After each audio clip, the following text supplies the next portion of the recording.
Ujjwal Nikam type के लोग या इस तरह के लोग जब इंटरव्यू देते हैं, तो इसलिए नहीं देते हैं कि कोई जर्नलिस्ट डिमांड किया कि हाँ, दे दीजिए, सिर्फ़ ये वजह नहीं होती है। कुछ न कुछ एक नैरेटिव होता है।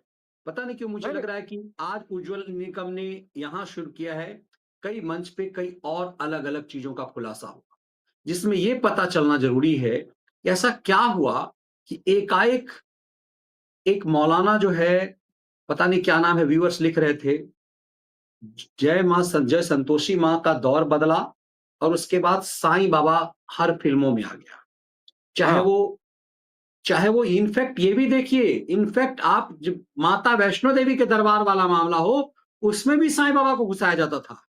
आपके कल्चर को नष्ट करने का एक षड्यंत्र ऐसा हुआ कि हिंदुओं के घर-घर साईं बाबा पहुँच गए। दुःख की बात ये है कि हर मंदिर में उसकी मूर्ति लगी हुई है। आपके मतलब भोले बाबा के साथ, माँ दुर्गा के साथ, राम और कृष्ण के बीच में वो साईं बाबा बैठ गया हुआ है। हर मंदिर में, आप हटा नहीं सकते, क्योंकि सनातनियों में ही विरोध हो जाएगा उसका। कहा जाता है कि पैसे वाला मनोकामना पूरा करने वाला बाबा है वो। एक बड़े षड्यंत्र के साथ घर-घर घुसा दिया गया इस साईं बाबा को। ये साजिश तब तक वो चलती रही और साजिश के बीच भी गुलशन कुमार आए और मुझे लग रहा है इस बाधक उसी साजिश को रोकने के लिए खेलता कि इंटरनेशनल गेम, क्योंकि आप सीधे अल्लाह हू अकबर के लिए नहीं तो कर सकते थे, तो आपको एंट्री ये थी।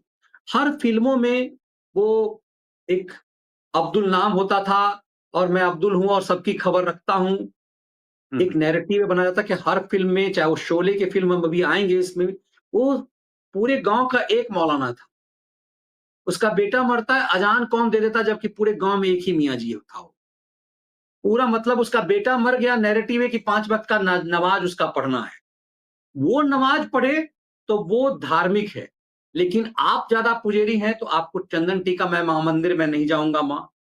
मुझे लगता है कि ये पूरा खेल उज्ज्वल निकम जी को खोलना चाहिए कि बॉलीवुड में ये खेल क्या हो सनातन के नहीं, खिलाफ। उन्हें उनका वाली वो तो जो केस उनके सामने है उसकी उन्होंने बात की संजय दत्त के बारे में भी उन्होंने कहा ही था कि अगर ये बता देता कि ये हथियार इसने कहाँ से लिए हैं, कैसे टेम्पो में हथियार आ रहे हैं, तो उस समय पुलिस वो बॉम्बे ब्लास्ट ना हुआ तो वो पहले बोले थे। उनका उनका क्षेत्र फ़िल्म नहीं हो तो जो केस उनके पास आया तो गुलशन कुमार बोले, डंके की चोट पे बोले कि नदीम की ही साजिश थी वो।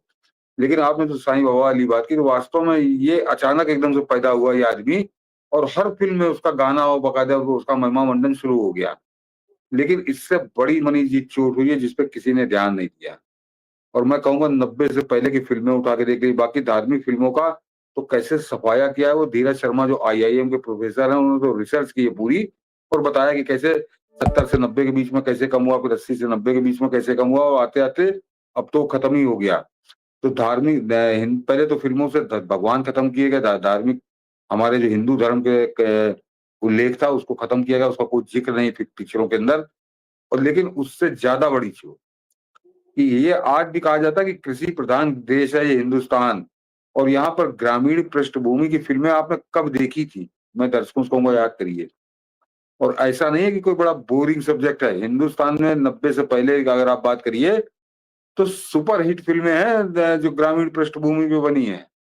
चाहे आप शोले को ले लीजिए, चाहे आप मेरा गाँव मेरा देश को ले लीजिए या द पारिवारिक उसमें आ जाइए तो मदर इंडिया को ले लीजिए।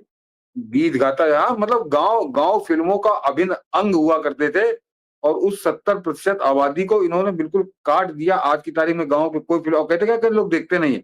लोग क्या उससे पहले पागल थे जो 80-90 से पहले देखते थे? तुम्हारे पास तुम्हारा एजेंडा तुमको असल में तुमको ना फ़िल्म बनानी है, ना कहानी लेनी है, ना म्यूज़िक लेना है। तुम्हारा एजेंडा है पाकिस्तान में बैठा दाऊद जो तुमसे कहेगा तुम उसके गुलामों की तरह तुम वो काम करोगे। उस वजह से ये गायब आज किसी पिक्चर में गाँव तो है ही नहीं, कहीं है ही नहीं।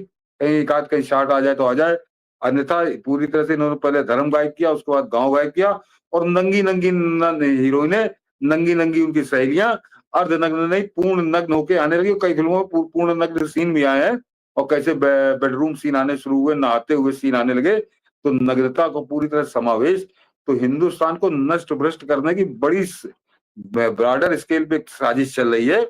उसके तहत किस तरह से हत्या हुई बॉलीवुड की, तो मैंने कहा पहले धर्म कर्म भगवान गायब किए, उसके बाद गाँव गायब किए और नग्न होके जो जितना ज़्यादा नंगी होके आ जाए, वो उतनी बड़ी हीरोइन। और फिर बड़े-बड़े नेता उन नंगी हीरोइनों के साथ फ़ोटो खिंचाने लगे, उनके लौंडे पोते फ़ोटो खिंचाने लगे और उनके साथ डेट कर रहे हैं, ये अलग से हिट होने लगा। तो हिंदुस्तान पे बड़ा, जो हम लोगों ने उस दिन शायद बात किया भी था, कि बहुत तीखा आक्रमण हो रहा है हमारी सभ्यता और संस्कृति के ऊपर, और इस पे सरकार नहीं लड़ पाएगी। सरकार को तो कुछ कानून बनाने पड़ेंगे। इससे लड़ना तो हमको ही आपको है। हम ही आप, जरा मनीष जी एक बात थोड़ा अलग हो जाएगी, लेकिन आज जिक्र हो गया। जरा गौर किया मनीष जी आपने कि हम लोग जो पढ़ते थे, आज भी अगर कोई जरा सी पैंट फट जाए या कोई पोंछा लग जाए तो छिपाते हुए घर जाते थे कि इसको कोई देख ना ले, और तुरंत अपना कपड़े बदलते थे। आज की तारीख में फटी जीन्स पहन के घूमते हैं लोग, फटी जीन्स, चिथड़ा जीन्स, फटी फटी के साथ साथ वो चिथड़ा हो चुकी खरीदते थी। हैं जितनी वो फटी जींस खरीदते महंगे महंगे। जितनी चिथड़ा हो जाए उतनी वो महंगी हो जाती, बताया लोगों ने। अरे हम वो जरा अपनी परंपराओं में जाइए, पूर्व बुजुर्गों से पूछिए, फटा कपड़ा पहनना अशुभ होता है। फटा कपड़ा अशुभ होता है। जो हम लोग से पहले पीढ़ी पागल थी, ये इन्होंने नशा कराया, और उसके हम कैसे नकलची बंदर, हम वो फटा कपड़ा पहन के घूमने लगे बाजारों के अंदर।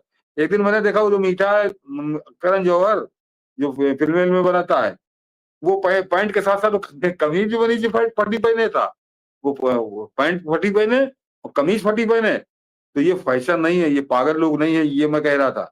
ये एक साजिश के तहत हिंदुस्तान की सोच को बदला जा रहा है। और इस बात को ये जो लोग देखते हैं, ये आपको अपने घर में स्वयं पे नियंत्रण रखना होगा। ये सरकार ये नियंत्रण नहीं करेगी कि तुम कौन सा कपड़ा पहनो। तुमको इतनी तमीज नहीं। लड़का जब खरीद के आता, फटी पैंट पहनता, फटी कमीज पहनता है, तुम्हें नहीं लगता कि ये क्या कर रहा है? ये जो फटे कपड़े पहन के, चीथड़े पहन के घूमते हैं बाजार के अंदर। पहले हम लोगों को कहा जाता है कुत्ते दौड़ा लेंगे कि कोई भिखारी आ गया और उसको आज फैशन परेड बना दिया, और 8-8 10-10 हजार की बताते हैं जीन्स मिलती है, तो माथा पीट लेता हूँ अपना। दरिद्रता की निशानी थी।